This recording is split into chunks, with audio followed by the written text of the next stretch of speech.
She had 3 days to save her family from starvation. Her mother was dying, her siblings were starving, and the bank was coming to take everything they had left. Then a stranger made her an offer she couldn't refuse. Marry me, a man you've never met, or watch your family destroyed.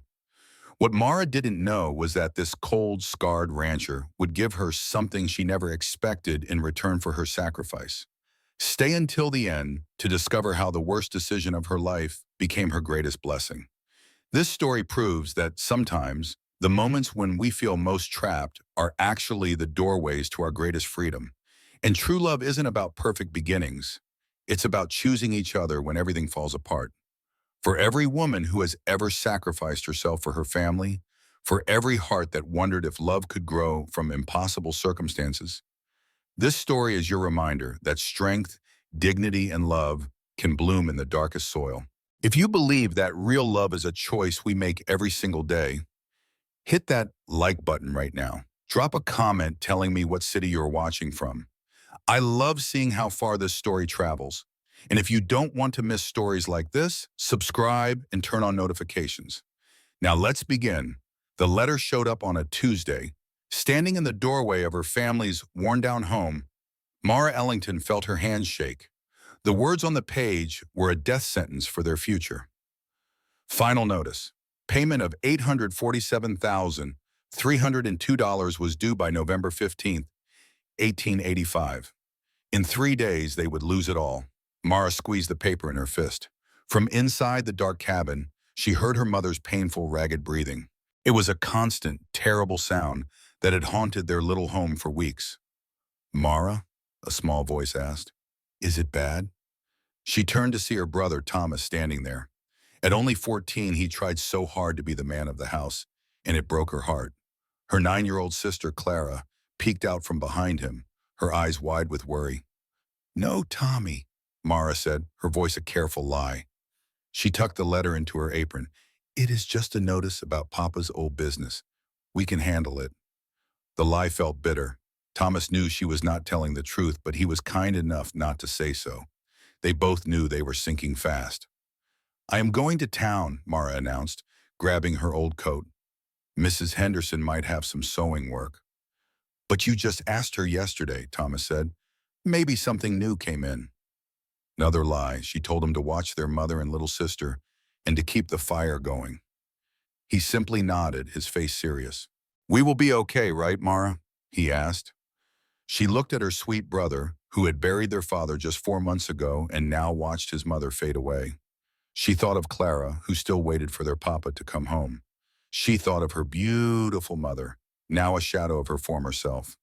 "Yes," Mara whispered, and she meant to make it true, somehow. "I promise. We will be okay." The 5-mile walk to Copper Ridge took her 45 minutes. She had sold their only horse for medicine that did not work. Now the cold Montana mud seeped through her worn boots with every step she took. A winter storm was brewing in the gray sky. She knew if they did not have food and firewood when the snow came, they would be trapped. She could not think about that now. She could only think about today. Copper Ridge was a small town, the kind of place where bad news travels fast and everyone knows your business. Mara felt their stares as she walked down the main street. People looked at her with pity. The Ellington girl trying to hold her family together. What a shame, their eyes seemed to say. She just held her head high and kept moving. Mrs. Henderson's sewing shop was closed, just as Mara knew it would be. There was no work. The town had too many women desperate for any job they could find. Mara stood looking at her own reflection in the dark window. At 22, she should have been married with her own home. Instead, her father's sudden death left her as the sole protector of her family. "Miss Ellington." Mara turned. It was Robert Chen, the clerk from the bank. He looked nervous, and she knew why he was there. "Mr. Chen," she said, her voice flat, "I received the notice." "Miss Ellington," he started, "the bank manager, Mr. Garrett, has already given you more time than anyone else, but the main office is demanding their money." "I understand," she said. What else was there to say? It was not fair, but the bank did not care about fairness. It only cared about money. "Is there anyone who can help you?" Mr. Chen asked gently. Mara shook her head. Her father's family had disowned him for marrying her mother, a seamstress. Her mother's family was long gone. They had no one left. "I am sorry," he said, and then he walked away. Mara stood alone on the street with no money and no hope. That is when she heard a new voice. "You are the Ellington girl." A woman stood in the doorway of the Silver Creek Saloon. She was about 40, dressed in fine clothes that showed she had money, but not necessarily a good reputation. "I am," Mara answered. "My name is Vivian DuPont." The woman stepped closer, her eyes looking Mara up and down like she was buying a horse. "I hear you are in trouble," Vivian said. "That is not your concern," Mara replied. "Perhaps not, but I might have a solution for you, Vivian said with a sharp smile. "If you are willing to listen." Mara wanted to run. Every part of her screamed that this was a bad idea, but she was more desperate than she had ever been in her life. "I am listening," she said. "Not out here. Come inside where we can speak privately." Mara hesitated. Being seen in a place like the Silver Creek would ruin her name, the only thing she had left. But what good was a name if her family starved? She followed Vivian inside. It was quiet, with a few women drinking tea at tables. They looked up as Mara entered. Vivian led her to a small room in the back. "I will be direct," Vivian said once they were seated. "You need a lot of money, and you need it now. You cannot earn it. You are smart enough to be a teacher, but the job is taken. You can sew, but no one is hiring. You are strong, but it is almost winter, and the farm work is done." The man named Vivian laid her situation bare. There was no planting, no work, and no hope. Mara hated that he saw it all so clearly. He leaned in and made an offer, one he knew she would not like. He told her of a rancher, Lucas Harding. Everyone knew that name. Harding ran the biggest cattle operation in the territory, a hard and fair man who kept to himself. Vivian said the man was looking for a wife, not for love or romance, but for a partner to run his home and his books. In exchange, he would provide for her completely. The cold understanding washed over Mara. "You want me to sell myself?" Vivian corrected her, calling it a business arrangement. A practical marriage. He would provide security, and she would provide an heir and manage his home. It was, he said, an honest transaction. Vivian explained that Lucas Harding was a good man, not a brute. He would solve all her problems. The bank debt, her mother's sickness, a future for her siblings. He would take care of everything. Mara asked what it would cost her. Her freedom, her dignity. Vivian's voice turned to steel. He told her she was trading those things for survival. He painted a grim picture of what would happen otherwise. Her mother would not survive without a doctor. Her siblings would be sent to an orphanage. And Mara herself would face a fate far worse than marrying a respectful, wealthy man. The truth of his words struck her hard. She thought of her family, of the coming winter and the cold emptiness of their cabin. "How much?" she whispered. "He will pay your debt in full," he said, $847.32. He will also cover your mother's medical care and provide for your brother and sister. They would be fed, clothed, and given a start in life. In return, she would have a home in his name, all legally binding. It was a lifeline, but it was also the death of every dream she ever had. She had to ask why a man with so much would need to make such an offer. Vivian's smile was sad. He explained that Lucas Harding was a scarred man, not just on the outside. He was not the kind of man women dreamed of. He knew he could not offer romance, so he offered security instead. The arrangement could start tomorrow. She could meet him, and if they agreed, they could be married within a week. The bank would be paid the moment the contract was signed.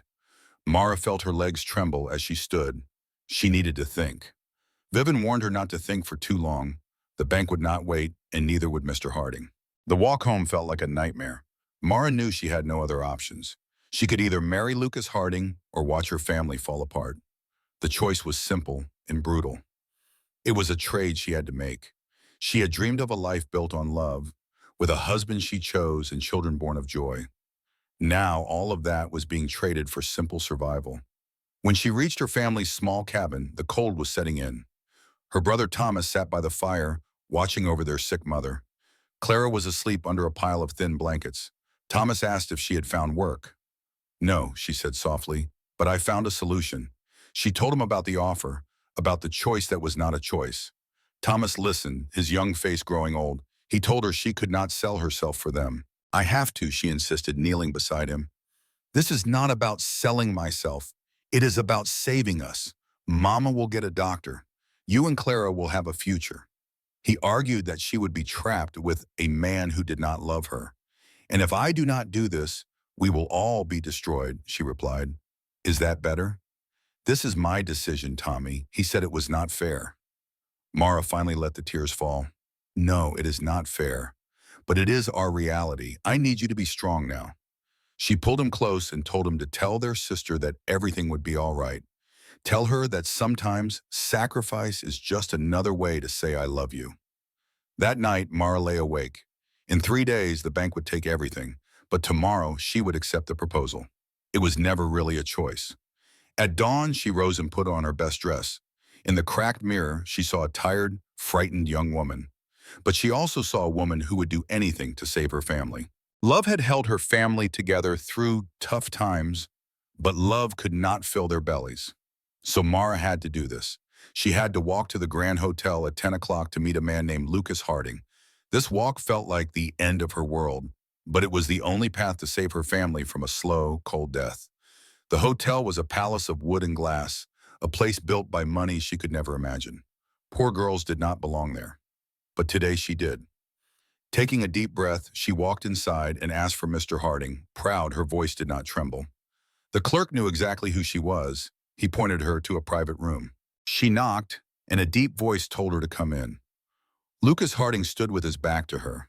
He was a tall man with broad shoulders that filled out his dark coat. When he turned, Mara had to fight to keep her composure. Vivian had told her about his scars, but words did not capture the truth of them. A brutal old injury marked the left side of his face from his temple down to his jaw. It was not monstrous, but it was a testament to a life of hardship. His eyes, however, were like a winter storm, gray and sharp. They looked at her as if trying to gauge her strength. Miss Ellington, he stated. Mr. Harding. He motioned for her to sit. Let us be plain, he said. I need a wife. You need money. I will pay your family's debts and see to their care. In return, you will be my wife in all ways and give me an heir. It was a cold, hard bargain. No talk of romance, just a contract.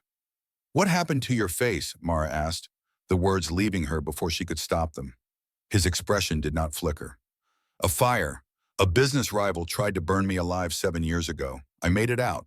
He did not. He leaned back. Does it bother you? You are a stranger, she said honestly. The scars are just a part of that. For the next 2 hours, he told her everything. He described his vast ranch, his cattle, and his expectations. I am not a gentleman, he admitted. I expect competence from my wife. I need a partner, not a pretty distraction. He paused, his gaze direct. And I will expect you to fulfill your duties as a wife without complaint. This is a partnership. I will respect you, but I will not pretend to feel affection I do not have. You mean children, Mara stated. Yes, eventually. I will not force you, but I will expect an heir for the ranch I have built. The cold reality settled in. This was her future. I have my own conditions, she said, finding her strength. My mother lives with us. My siblings remain my responsibility, and you will give me your word you will never strike me. His face became like stone. You have my absolute word. The man who raised me used his fists. I swore I would never be him. She believed him. Then I accept. They stood and shook hands. His grip was strong and calloused. We will marry on Friday, he said. Your family's debt is already taken care of. The doctor will see your mother this afternoon. Lucas did not release her hand. The town will talk. If you need a story, a courtship, we can make one up. No, Mara said, her voice firm. We will be honest. Let them talk. Practical, he said with a hint of approval. We will suit each other. Mara left the hotel with her future sealed. She was to become Mrs. Lucas Harding. In 4 days, she would marry a scarred stranger. She had traded her dreams for her family's survival. And just as he promised, that very afternoon, the doctor arrived. For the first time in a long time, Mara felt a flicker of hope. Her sacrifice was already making a difference. A chance was all Mara needed.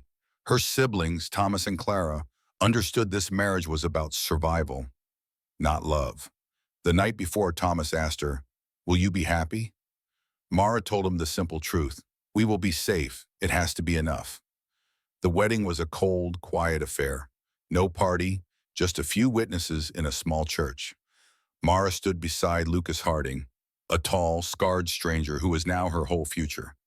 When the Reverend asked, his voice was steady. I do.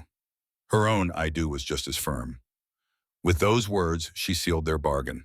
And just like that, they were husband and wife. No kiss, just a nod. Mara Ellington was gone. A quick, awkward meal followed, filled with empty congratulations. She felt like she was watching a play about a stranger. Soon, their wagon was loaded. Her sick mother rested in the front, her siblings huddled in the back. Lucas helped her onto the seat, and they rolled out of town.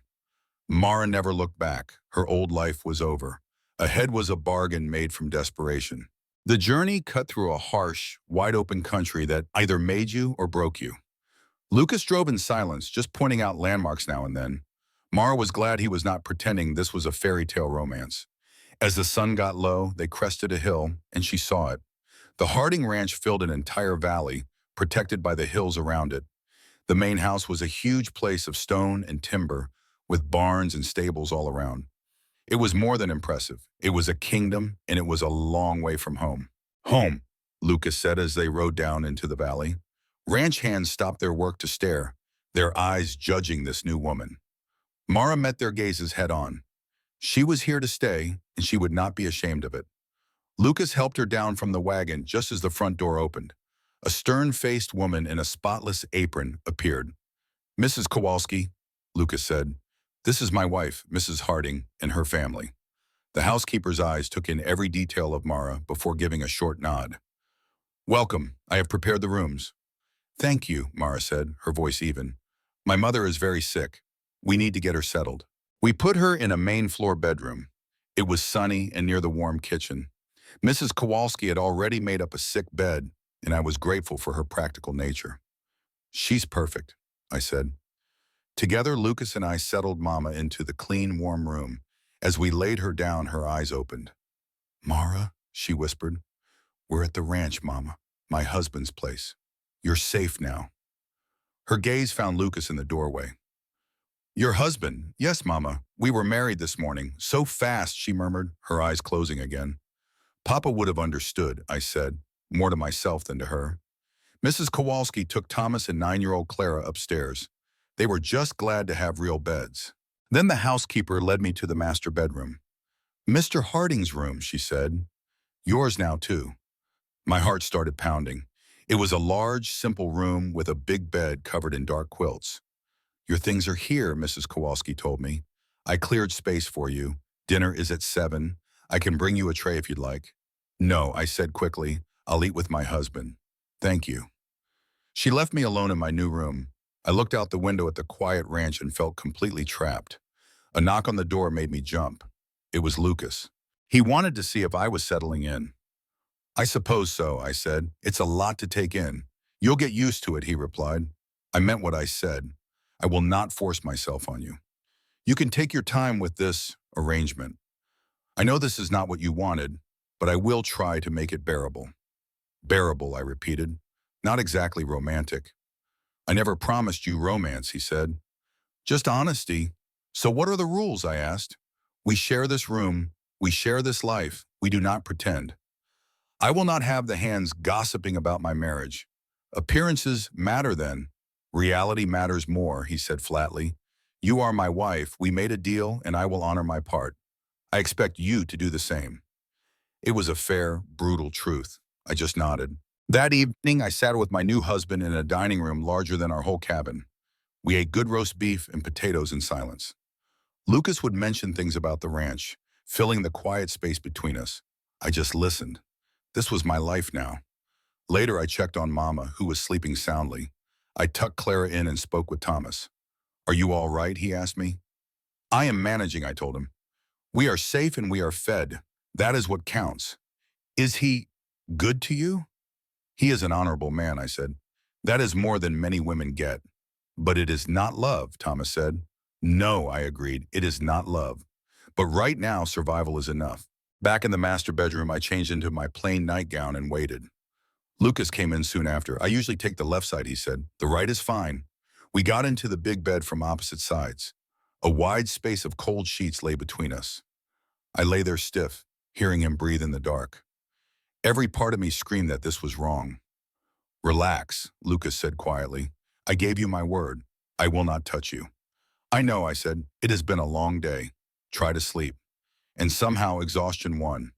I was so tired that sleep just took me. I woke up to strange sounds in a strange house. For a moment, I had no idea where I was.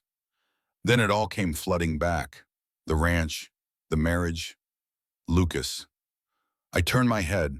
His side of the bed was empty and cold. He had left without waking me. A pale light came through the window. I had overslept, something I never did before. A wave of guilt pushed me out of bed. I had no idea what my duties were here. I quickly dressed in an old work dress, braided my hair, and went downstairs to figure out my new life. The next morning, Mara found Mrs. Kowalski in the kitchen. Coffee is on the sideboard, the housekeeper said. Mr. Harding left at dawn. After pouring a cup of real strong coffee, Mara went to her mother's room. Her mother was awake and looked better than she had in weeks. This place, it is real, she whispered. It is real, Mama, Mara confirmed, taking her hand. Her mother explained the doctor had already visited and left more medicine. Then her eyes filled with worry. You married him to save us. I did it to save all of us, Mara said gently. Now you can get well. But you do not love him, her mother said sadly. No, Mara admitted, but I respect him. He is an honest man who keeps his word, and right now that is better than love. She left her mother to rest and found her siblings staring at a mountain of food for breakfast. Is this all for us? Clara whispered. It is, Mara said, so eat up. As they ate, Thomas leaned in close. The ranch hands are talking, he said, his voice low, saying things about why he married you so fast. Mara looked him square in the eye. Let them talk, she said, her voice like steel. Talk. As long as they show respect to our faces, their gossip is just hot air. But Mara said, no, Tommy, you listen. This is how we live now. Mr. Harding gave us a safe place in exchange for this marriage. I knew the terms, and so did he. If folks want to talk, let them. We'll hold our heads high. Just then, Mrs. Kowalski stood in the doorway. She informed Mara that Mr. Harding wanted her to take over running the household. This was it, her new role as mistress of the house. Mrs. Kowalski had been in charge for 7 years, and her voice held no warmth. It was clear she doubted a young woman could manage a place this big. She was giving up control, and she was not happy about it. I appreciate your honesty, Mara said, choosing her words with care. And I would be grateful for your guidance. I am not here to replace you, but to work with you. That simple statement seemed to change things. The housekeeper's expression shifted to one of grudging respect. That is a sensible thing to say, she admitted. Most new wives want to change everything and make a mess of it. For the next 2 hours, Mrs. Kowalski explained how everything worked. The house ran on a tight budget, with careful orders for supplies and a small, dedicated staff. The lesson was clear. Mr. Harding was a fair man, but he demanded efficiency and competence above all else.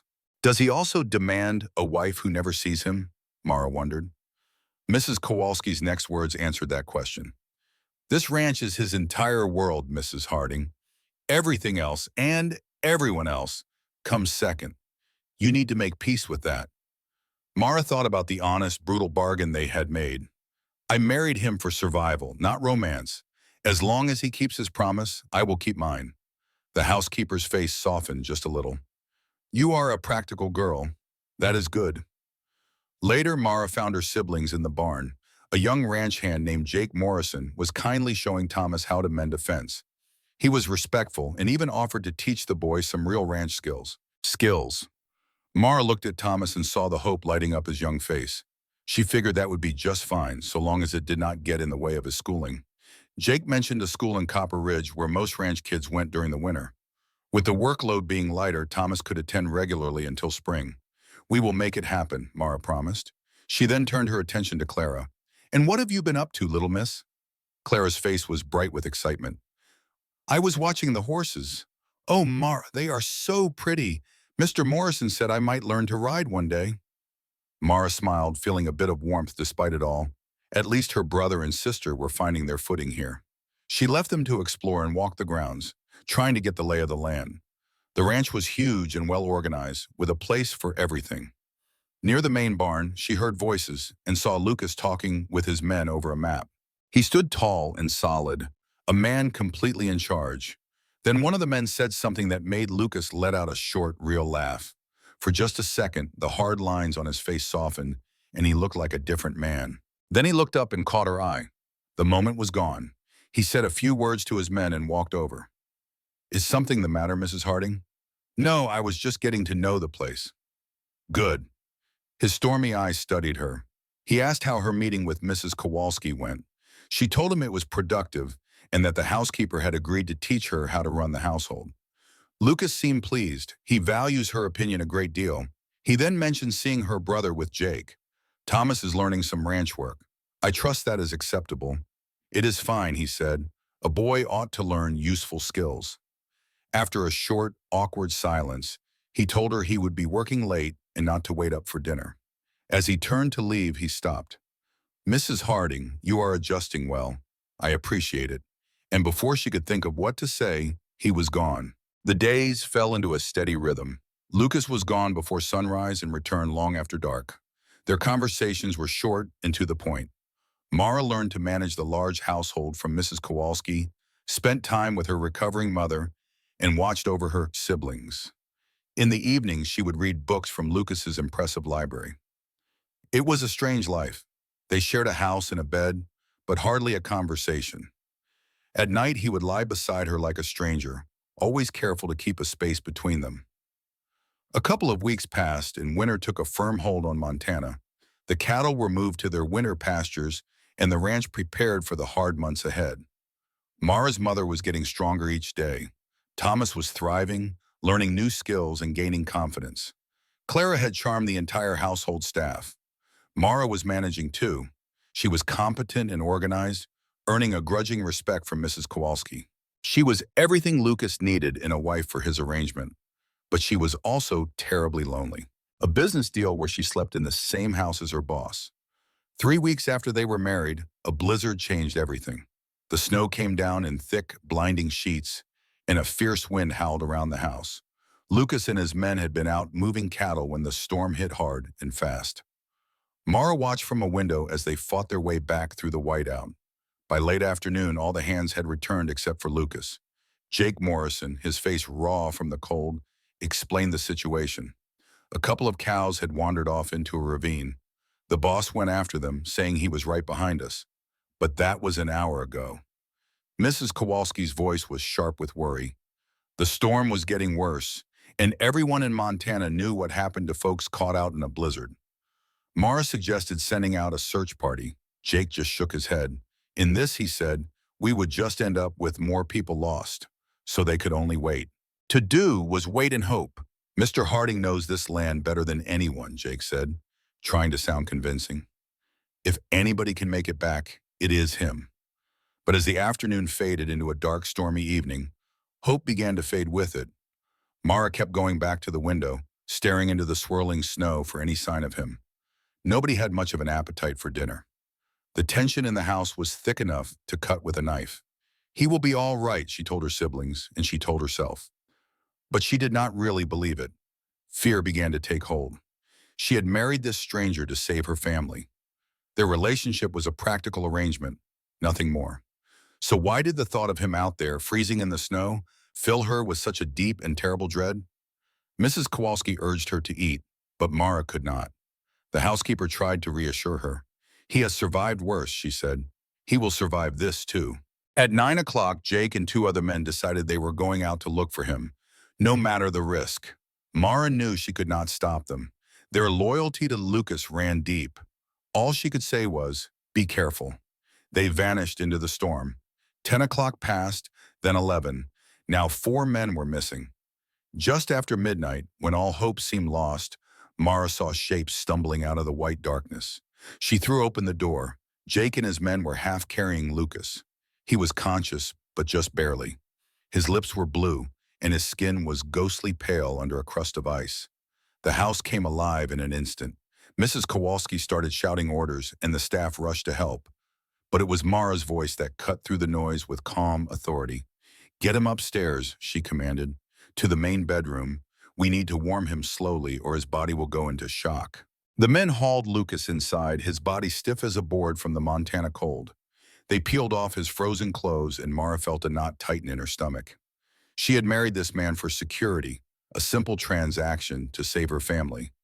But seeing him like this, just 3 weeks into their arrangement, felt all wrong. She sent everyone out, her voice sharp. This wasn't supposed to be personal. Yet here she was, wrapping him in every blanket she could find, her hands shaking.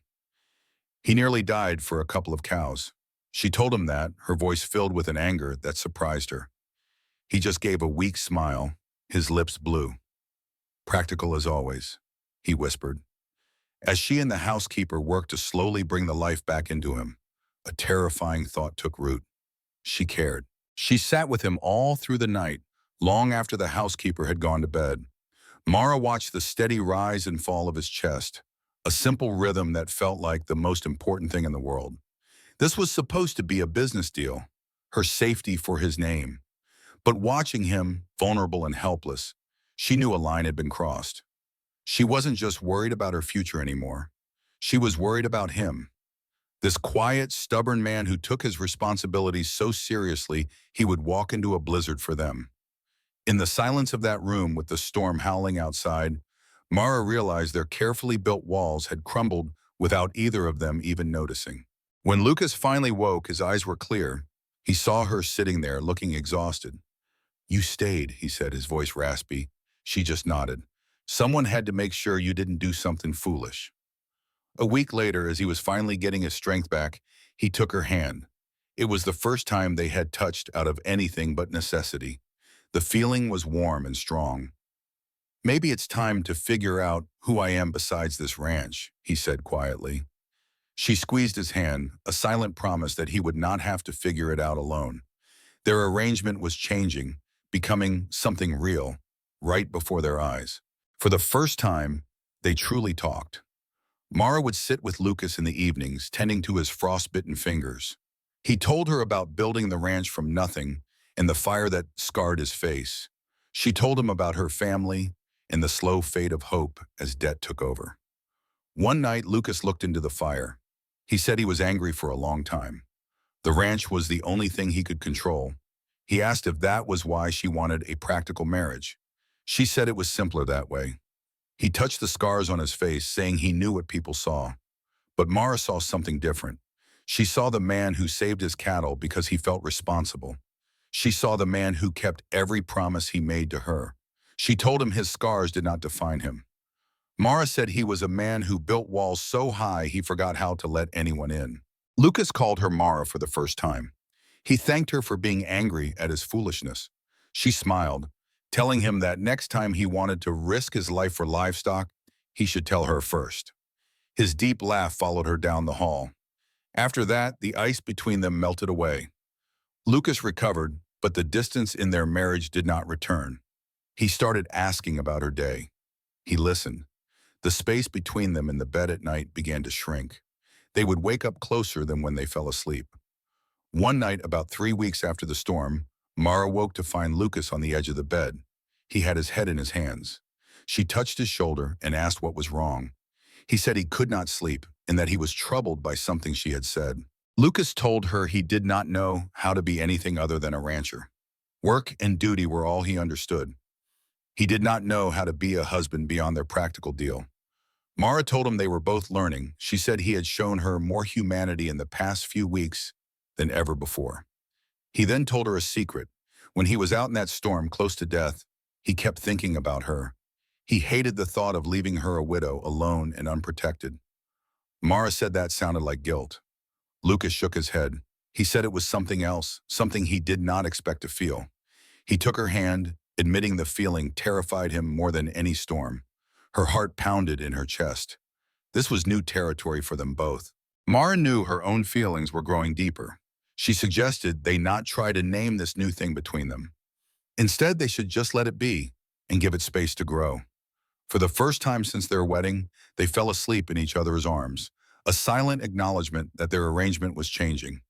As Christmas approached, Mara wanted to make it special for her brother and sister. Lucas had never cared much for the holiday. He usually just gave his ranch hands the day off. He told her it was just another day, but Mara insisted it was important for the children. She asked him to help her cut down a tree and to just be present. She wanted him to make an effort to be part of the family for one day. To her surprise, Lucas asked what would make her happy for Christmas. She said all she wanted was his company. He promised he could do that. On Christmas Day, Lucas kept his word. He stayed close to the house and helped her brother with the tree. The whole household, including the staff, gathered for a chaotic and happy dinner. Lucas even told funny stories about his early days on the ranch. Later that night, as they sat by the fire, Mara thanked him for trying. Lucas admitted it was different, but it was good. He told her she was the one who had saved her family. She replied that they had saved them together, as part of their bargain. He looked at her and said it felt like more than a bargain now. His storm gray eyes reflecting the firelight. For me, this stopped being a simple bargain a long time ago. I am not sure when it happened. Maybe it was when you were sitting right there, exhausted and scared after I nearly froze. But somewhere along the line, you became more than just a deal. Mara held her breath. He continued, I am still figuring it all out. But I needed you to know this is not an obligation for me anymore. He stood up, clearly uncomfortable with showing so much emotion. Before he could escape, Mara rose and kissed his scarred cheek. That simple, soft touch made him freeze in place. Merry Christmas, Lucas, she whispered. His hand rose to the spot she had kissed, his face full of wonder. Merry Christmas, Mara. That night they slept with no space between them. The arrangement they had made was changing into something new, something they both were starting to truly want. January brought a deep, bone-chilling cold. But inside the main house of the Harding Ranch, something warm was beginning to grow. Mara woke one morning and found Lucas just watching her in the pale light before dawn. The look on his face was so open it made her heart skip a beat. What are you thinking about? She asked softly. He took a moment to answer. I am thinking about how none of this was part of the plan. This was supposed to be a practical deal to give us both security. I never expected to find myself wanting more. Mara's heart was pounding. Now I want things I told myself I did not need. I want a partner, someone who sees the real me and is not afraid. His calloused hand gently touched her cheek. I want you to be genuinely happy here, Mara. I am, she whispered, realizing it was the honest truth. Happiness had found her in the quiet moments. He leaned down and gave her their first real kiss. It started out slow, as if he was afraid she might pull back. But Mara kissed him in return, her hands framing his face. When they separated, he rested his forehead against hers. I do not know how to be the kind of husband you deserve, he admitted. Then we can learn how to do it together, Mara said. From that morning on, things were different. Lucas started coming home for lunch and asked for her opinion on the ranch finances. The distance that once defined their marriage was completely gone. They learned about each other with a quiet patience. It was not a fairy tale romance. It was something deeper, built on trust. But just as their new life began to feel real, a crisis appeared. The trouble arrived in a letter from Helena. Mara watched the color drain from Lucas's face as he read it. His jaw tightened into a hard line. What is wrong? She asked. He read it one more time before looking up at her, his eyes filled with a look she had never seen before. There is a problem at the ranch, he said, his voice flat. A man named Dalton Pierce is making a legal claim on my north section. We are talking 3,000 acres of the best grazing land. He explained that if Pierce had the right papers, Lucas could lose a huge part of his entire operation. I have to go to Helena and fight this, Lucas said, pacing the room.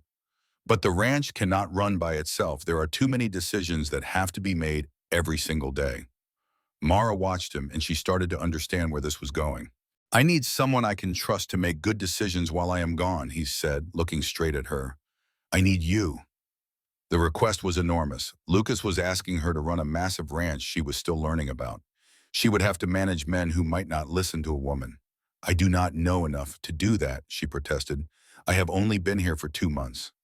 In those 2 months, you have shown me how smart and capable you are, he insisted, taking her hands. I would not ask you if I did not have complete faith in you. I am trusting you with everything I have built." His trust was a bigger gift than anything else he could have given her. "What if I fail?" she asked. "Then we face it together," he said. "You are much stronger than you think, Mara." Looking at the man who was now truly her partner, she found a strength she did not know she had. The next 3 days were a crash course in running a ranch. Lucas showed Mara everything, from managing cattle to handling the finances. He took her to meet his foreman, a tough, old rancher named Bill Crawford.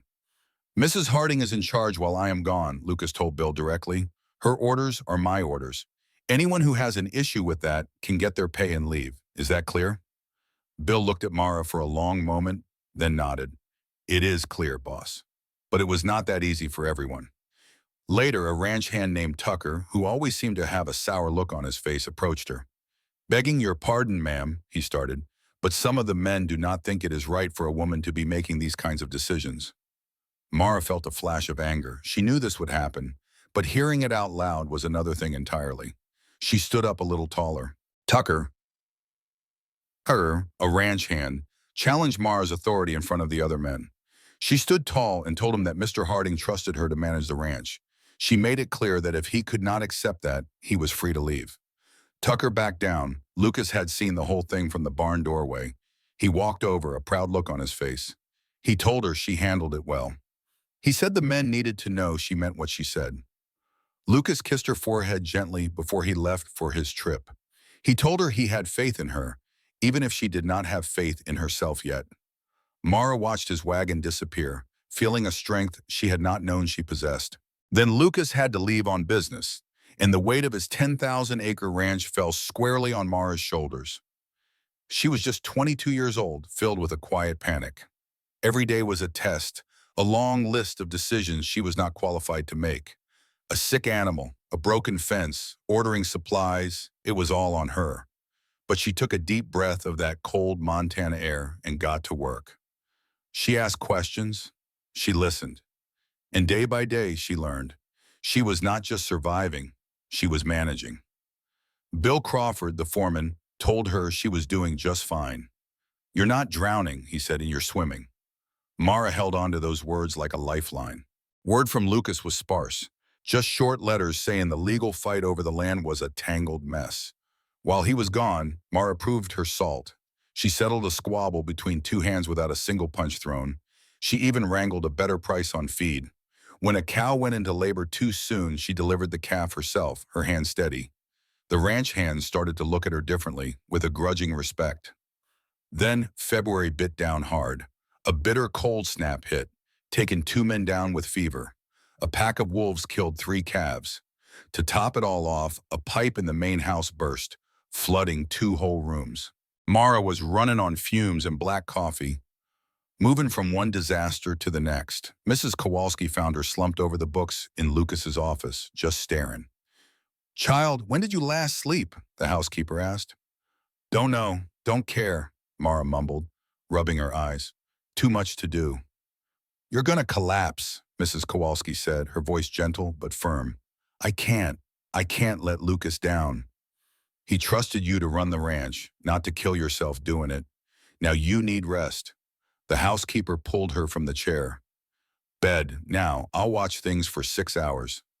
Mara was too bone-tired to argue and fell into a deep sleep the second her head hit the pillow. She woke up 10 hours later to find her mother sitting by the bed. "My brave girl," her mother said softly. "You're trying to do it all." "I have to," Mara whispered. "Lucas trusted me." "Honey, has it ever occurred to you that your husband would rather come home to a healthy wife than to a perfectly run ranch?" Her mother's words hit home. Mara had been so focused on proving herself, she forgot she was not alone. That very afternoon, she called a meeting with Bill and the senior ranch hands. "I've been trying to do too much on my own," she told them straight. "That's not smart. From now on, you all have the authority to handle your own areas." Bill and the other men looked relieved. They knew their jobs and did not need her looking over their shoulders. "That works for us, ma'am," Bill said. "You just keep the book straight." With the weight of daily operations lifted, the ranch ran smoother, and Mara could finally breathe. She wrote to Lucas, telling him what she'd done. His reply came a week later, full of pride. You're learning that real strength is about building a team, he wrote.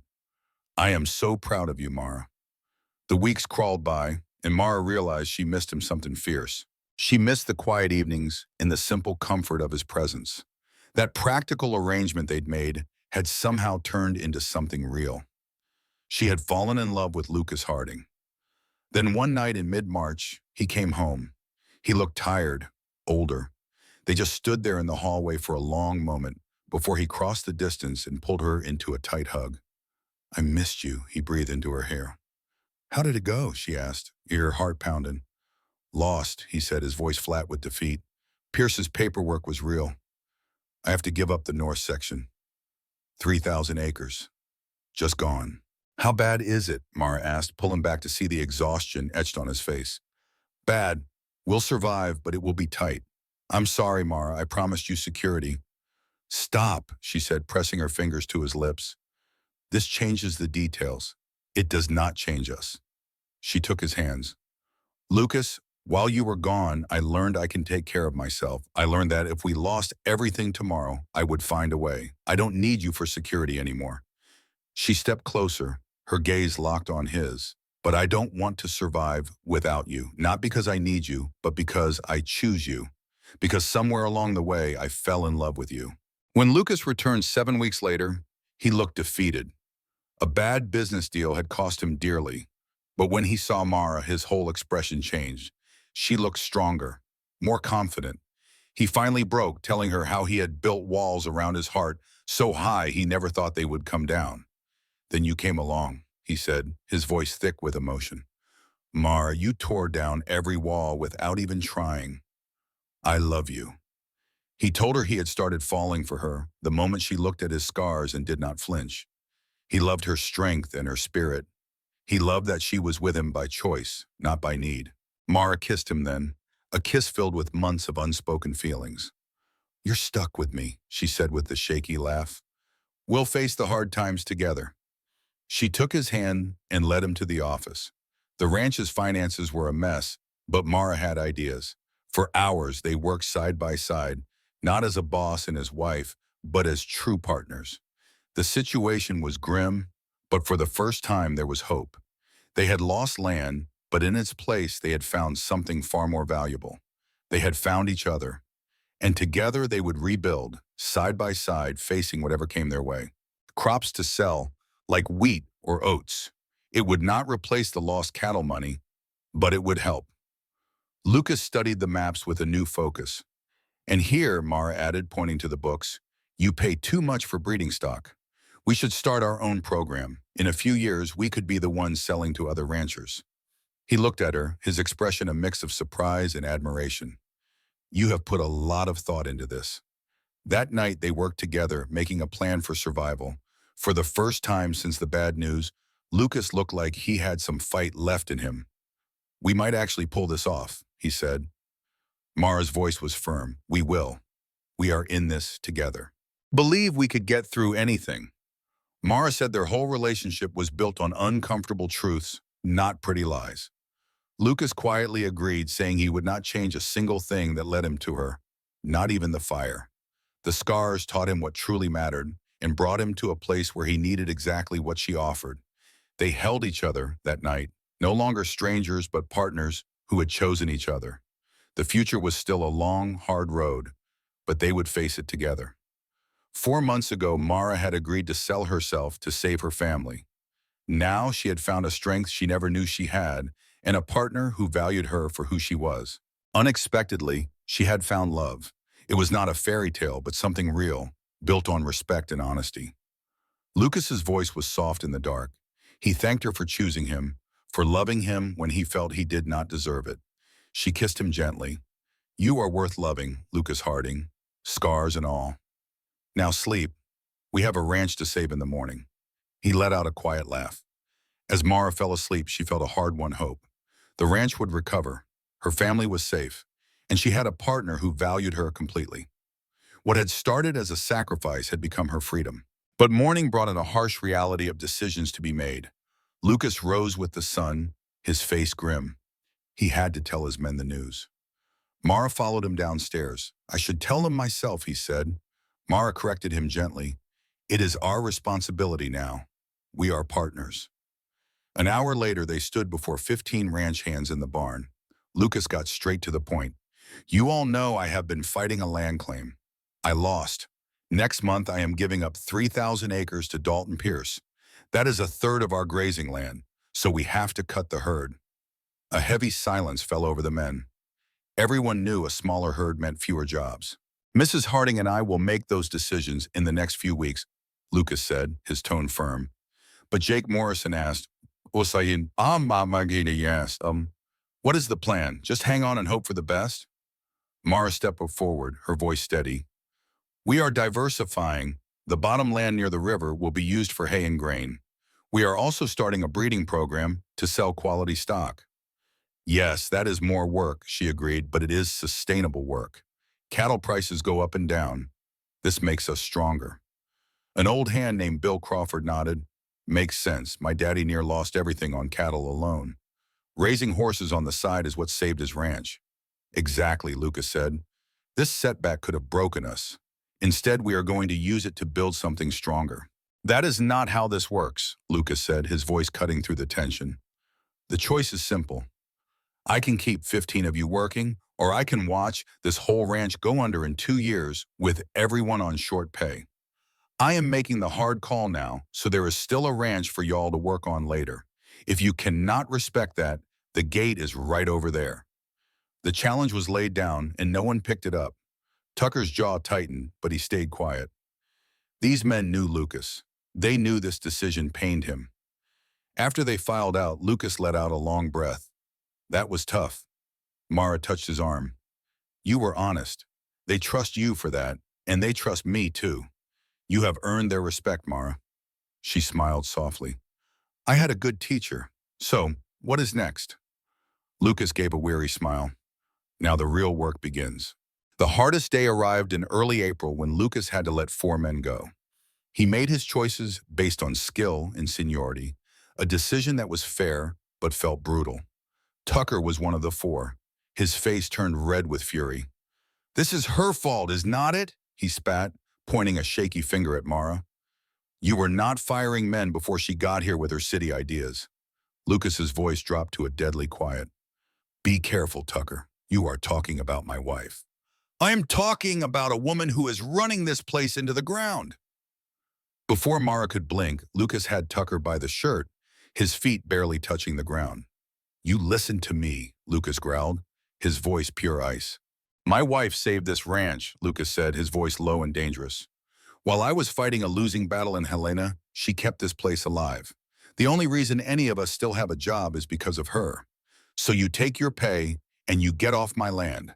And if I ever hear you speak her name with anything but respect, I will make sure you never work in this territory again. He shoved Tucker back. The man stumbled, shot a hateful look, and then stalked off to the bunkhouse. Mara finally let out the breath she was holding. You did not have to do that. Yes, ma'am, I did, Lucas said, his eyes still burning. You are my partner, an equal partner. Anyone who does not accept that has no place here. The other 3 men took the news with grace, and Lucas gave them severance pay he could not really afford. It was the right thing to do. With a smaller crew, the real work started. They broke new ground from dawn until dusk. Mara learned the rhythms of the land, while Lucas worked right beside his men, his hands raw and his shirt soaked with sweat. Slowly, against all odds, their hard work began to pay off. The first fields were planted, tiny rows of seeds that felt like a prayer. Through it all, Lucas and Mara were a team. They argued, they got tired, but they always faced every problem together. When one was ready to give up, the other was there to share the load. They were true partners in every sense of the word. One evening in early May, they sat on the porch, covered in dirt and completely exhausted. I think we are going to make it, Lucas said quietly. Mara leaned against him. We are too stubborn to do anything else. He chuckled, pulling her close. I am sorry this is not the life I promised you. She looked him right in the eye. Lucas, you promised we would face things together. This is together. Stop trying to carry the whole world on your shoulders. She kissed him. We are partners. We share the weight, all of it. They sat in a comfortable silence, watching the stars appear one by one. They were building a future with sweat and respect. Just as darkness settled completely, a sharp knock echoed from the front door. Visitors this late were rare. Lucas opened it to find a woman, maybe 30 years old, her traveling clothes worn and dusty. Her face was pale with exhaustion and fear. "Are you Lucas Harding?" she asked, her voice trembling. "I am." "My name is Catherine Pierce," she said. "Dalton Pierce is my brother." The name hit them like a physical blow. "May I please come in? What I have to tell you must be said in private." Inside, Catherine stood nervously by the fireplace. "There is no easy way to say this," she began, taking a deep breath. "My brother's claim on your land, it is a fraud. All the documents he showed the court were forgeries." The proof. Catherine reached into her bag and pulled out a stack of papers. "These are the original land claim documents my father filed. The ones Dalton showed the court were fakes. He changed dates and forged signatures. I found these last week while going through my father's things." Lucas took the papers, his hands shaking slightly as Mara read over his shoulder. They looked official and showed a claim for only 800 acres, not the 3,000 Dalton had won. "Why bring this to me?" Lucas asked. "Because it is wrong," Catherine said fiercely. "My father was an honest man. Dalton found the real documents for 800 acres and decided it was not enough. He used our family name to steal what was not his. You do not deserve what Dalton did to you." Lucas sank into a chair, still holding the papers. "What now?" "Take these to the court in Helena," Catherine said. "Challenge the ruling. I will testify that my brother committed fraud. I just want the truth to come out." Mara knelt by Lucas's chair. "This changes everything," she said softly. "We can get the land back." Lucas looked at Catherine. "My brother will not go down without a fight." "Let him fight," she replied. "The truth is on your side now. I should go." "Wait," Mara stood up. "You traveled for 2 days to bring us this. The least we can do is offer you a meal and a good night's rest. It is not an imposition. It is simple hospitality." Lucas nodded in agreement. "Stay. You can continue your journey tomorrow." Catherine was a widow with no children, and Dalton was the only family she had left. Turning on him would mean being completely alone. Lucas asked her why she would risk it. She answered quietly that some things, like integrity and truth, matter more than family. After she went to bed, Mara and Lucas stared at the forged document. Lucas was worried it was a trap. He feared hoping again only to lose it all. He told Mara they could just move on with what they had. Mara understood his fear, but she also remembered being brave enough to marry a stranger to save her own family. She told him they had to fight, not for the land, but because it was the right thing to do. Dalton should not get away with his crime. Mara took his hands and reminded him of everything they had overcome together. She said that if they lost, they would just come back and carry on, but at least they would know they tried. Lucas finally pulled her close. He asked her what they should do. She smiled and said, "We fight." He agreed, together. The next morning, they sent Catherine home with a message that they were challenging the ruling. Then they gathered all their paperwork and headed for Helena. Mara went with him this time. Bill could handle the ranch. Lucas needed her support. In Helena, they met with his lawyer, Samuel Brennan. He looked at the documents Catherine provided and listened to their story. He said the evidence was powerful. If they could prove forgery, Dalton would not just lose the land, he could face jail time. But he warned them it would be a long, expensive fight. The next month was a blur of legal battles. Experts were brought in to analyze the handwriting in the paper. Catherine testified calmly about how she found her brother's lie. Dalton fought back hard, trying to make his sister look like she was just seeking revenge. Through it all, Lucas and Mara stood together.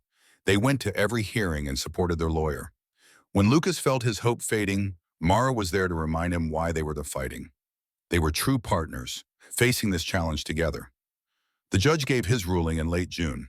After a long speech, the verdict finally came. The court found that Dalton Pierce had used fraudulent documents. The land was to be returned to Lucas Harding immediately.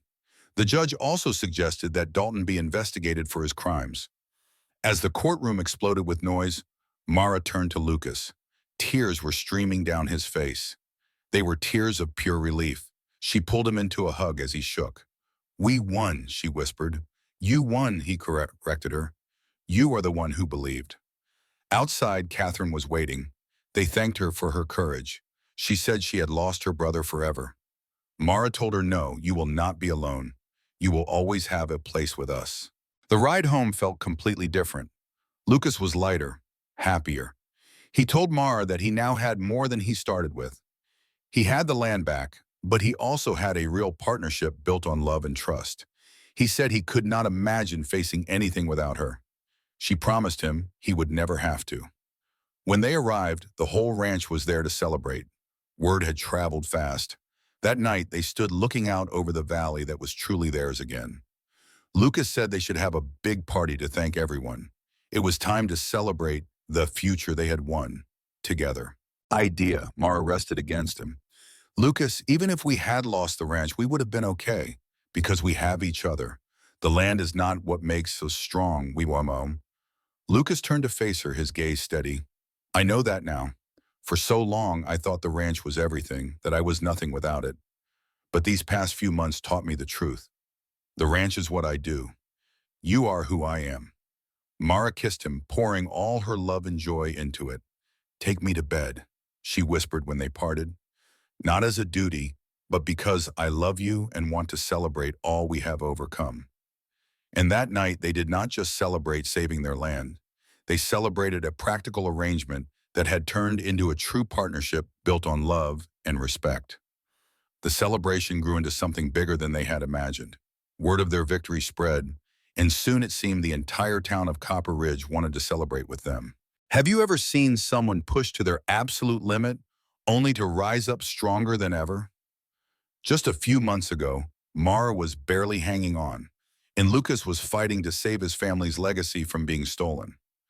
Now they were throwing a party for over 100 people to celebrate the very thing they almost lost. Their story shows that even a desperate bargain can lead to an incredible future, proving that true partnership is the greatest prize of all. Mara found herself actually enjoying the planning. She worked with Bill Crawford on games and contests. Lucas watched her one evening amazed. He said, "You look happy." She looked up from her charts and smiled. "I am." Lucas knew her happiness was worth more than any land. He told her, "Watching you come alive is the real victory." Mara went over and sat on his lap. She told him, "We both came alive. You are not carrying this weight all alone anymore." Lucas held her tight, still in disbelief that she had chosen him freely. "I will always choose you," she promised. The day of the party was perfect. Families and townspeople arrived, happy to share in their joy. Even Catherine Pierce, the sister of the man who tried to ruin them, was there. Mara had invited her, and a surprising friendship had grown between them. Catherine looked at the joyful crowd and told Mara, "Look at what you have built here. You are not just Lucas Hardin's wife. You are a force all on your own." Mara had never wanted praise, but hearing those words made her feel truly seen. The day was filled with fun and laughter. Young Jake Morrison won the horse race and promptly donated his winnings back to the ranch. The roping contest came down to Lucas and his friend Bill.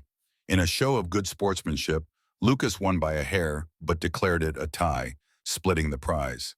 Clara, just a young girl, won the pie baking contest with her mother's apple pie recipe, her face glowing with pride. As the sun began to set, Lucas gathered everyone's attention. The yard grew quiet as he stood on the porch with Mara by his side. "Thank you all for coming," he began. "This celebration is not just about winning a fight. It is about the community that stood with us." His hand found Mara's. "7 months ago, I thought I just needed a business partner. I was wrong." All eyes turned to Mara. Lucas's voice grew thick with emotion. "Mara came into my life when we were both desperate. We made a deal to survive. But somewhere along the way, that deal became a true partnership. She ran this entire ranch when I could not. She stood beside me through the hardest times." Tears streamed down Lucas's face, and he did not bother to hide them. He turned to Mara. "I married you to solve a problem, but you became the answer to everything. You are my partner and my best friend." He then faced the crowd and made a stunning declaration. "I want everyone here to know, this ranch and everything we build belongs to both of us equally." The crowd erupted in cheers. As Lucas pulled her into a hug, Mara whispered, "I love you." He kissed her right there in front of everyone, sealing their new beginning. As lanterns were lit against the growing darkness, the party continued with music and dancing. Lucas took Mara for the first dance. They had started their journey with a simple handshake, a business deal. But now, as they moved together under the wide Montana sky, they were partners in every sense of the word, with a future full of love and possibility. Standing at the Grand Hotel, Mara couldn't help but look back on everything. Lucas saw the look on her face and asked, "What are you thinking about?"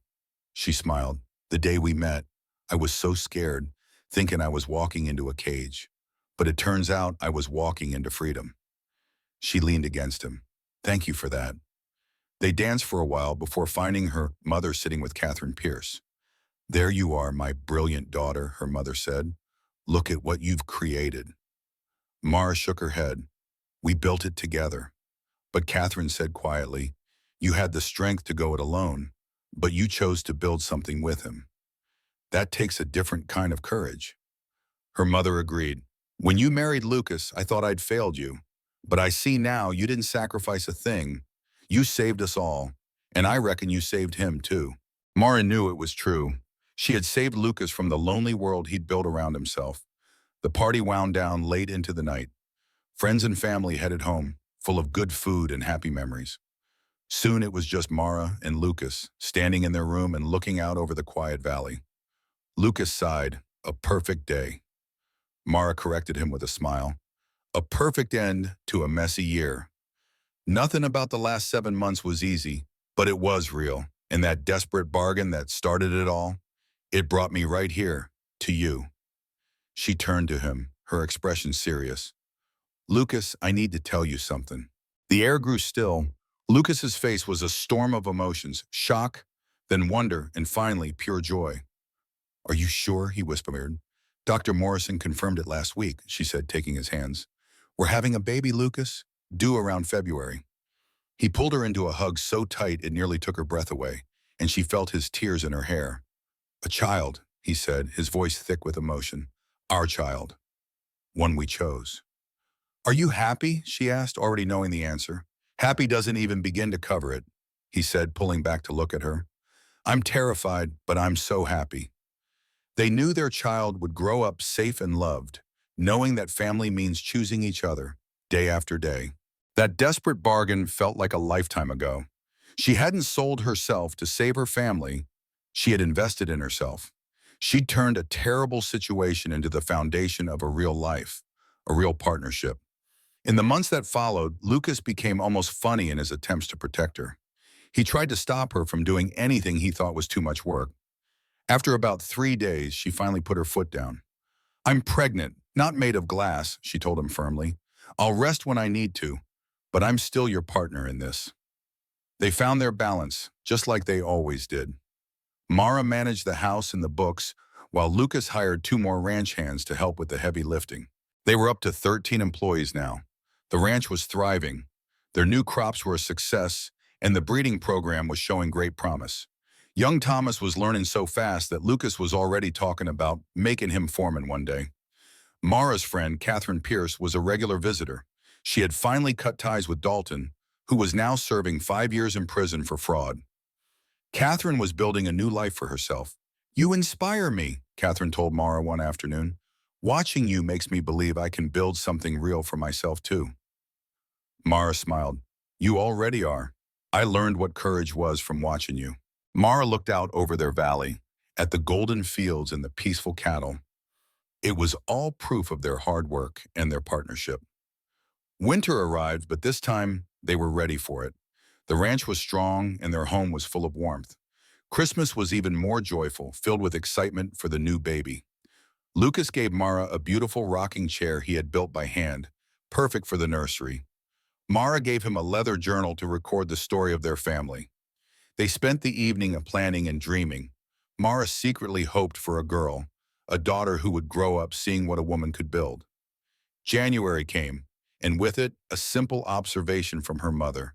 "You're carrying that baby low." All the old wives' tales said Mara was having a boy. Lucas loved to tease her about it, already making plans to teach his son how to ride and rope. But Mara would just smile and challenge him. "If it is a girl," she would say, "then I will teach her those same things myself." Labor started on February 14th. The pain was a world-shattering thing she never could have prepared for. Dr. Morrison and a midwife named Sarah helped her through the long, hard hours. Lucas wore a track in the hallway floor with his nervous pacing. Just when Mara felt she could not go on, as the day turned from the 14th to the 15th, she heard the most beautiful sound. It was her baby's first cry. The doctor smiled, his voice full of warmth. "It is a girl," he announced, "a healthy, perfect little girl." They cleaned her and wrapped her in a blanket, then placed her in Mara's arms. She was a tiny thing with a surprising amount of dark hair and her father's gray eyes.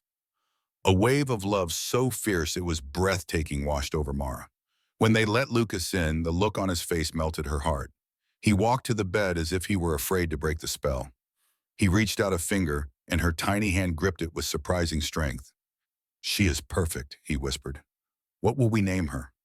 For months they had gone back and forth on names, but now Lucas looked at his daughter and knew. "Hope," he said. "Let us name her Hope." And Mara understood completely. This tiny child was their hope for the future, proof that love could overcome anything. Hope Ellington Harding. It was perfect. The first few weeks were a blur of sleepless nights and overwhelming love. Lucas was a natural father, devoted to the little girl who had captured his heart from the very first moment. Mara would watch Lucas hold their little girl, humming some old tune in his deep voice, and she'd fall in love all over again. One night, as he rocked Hope to sleep, she told him, "You're a natural at this." Lucas shook his head. "I'm scared I'll mess up every second," he admitted. "But I love her so much it feels like a weight in my chest." Mara smiled. "That sounds about right." It was their first anniversary, just 1 year since she'd agreed to marry a stranger to save her family. For their anniversary, Lucas planned a quiet dinner. As they finished, he pulled out a small, carved wooden box. Inside was a ring with 3 stones, a diamond between 2 emeralds, the color of new summer grass. "I should have given you this a year ago," Lucas said, his voice low. He knelt beside her, his gray eyes full of emotion. "Mara Harding, will you marry me again? Not because you have to, but because you want to." Tears streamed down her face. "Yes," she whispered, 1,000 times. "Yes." He slipped the beautiful ring on her finger, a perfect fit. Lucas kissed her with a year's worth of love behind it. "I love you," he said, "more than I have words for." She answered, "Thank you for saving me." He shook his head. "You saved yourself, Mara. I was just lucky enough to be there." That summer, they renewed their vows in front of family and friends, saying the words with real meaning this time. Their friend Thomas stood by Lucas, proud as he could be, while Clara was Mara's maid of honor, just beaming. Afterward, Mara found a quiet moment with her mother. "Are you happy?" her mother asked. The same question as last year, but it sounded different now. "Happier than I ever thought possible," Mara replied. "Your father would be so proud," her mother said. "You took a situation that was just impossible, and you made it beautiful. That's real strength, honey." As the sun set, painting the sky golden purple, Mara stood with Lucas on their porch. Their home. Hope slept in her father's arms, a tiny, perfect promise of their future. "What are you thinking about?" Lucas asked. "I'm thinking about how scared I was," Mara confessed. "I thought marrying you meant giving up everything. My dreams, my freedom. I was so wrong." He pulled her close with his free arm. "You had every right to be scared. It was a terrifying bargain. But just look at what grew from it." He gestured out at the land, a thriving ranch, a healthy family, and a marriage built on respect and a love they chose for themselves. "We've got a lifetime ahead of us," Lucas said, "and I'll choose you every single day." Mara leaned her head on his shoulder. "And I'll choose you, not because I need to anymore, but because I want to." She had sold herself to a cowboy to save her folks, thinking she was walking straight into a prison. But Lucas gave her more than she ever dreamed of. He gave her a partnership. He gave her the room to find her own strength. He gave her a home, a family, and a future. But the most important thing he gave her was the freedom to choose. And every single day, Mara chose him. She chose them. She chose the life they had built together. What had started as a sacrifice had turned into freedom. What began as a necessity became a choice. A terrible bargain had somehow led to the most beautiful life she could imagine. Their real triumph was not the ranch or the land they had saved. It was the way two strangers, brought together by desperation, had built a partnership that could get through anything. They started out with a simple, practical arrangement, but from that, they built a legacy of love that was chosen freely and a strength that was shared equally. The real story wasn't the desperate deal they made in that hotel room. It was everything that came after. It was the slow, steady journey from a transaction to true love, from sacrifice to freedom, and it was all done beside a man who started as a stranger but became her partner, her love, her choice. In return for that choice, she gave him something he never thought he would have, a real home filled with laughter and love.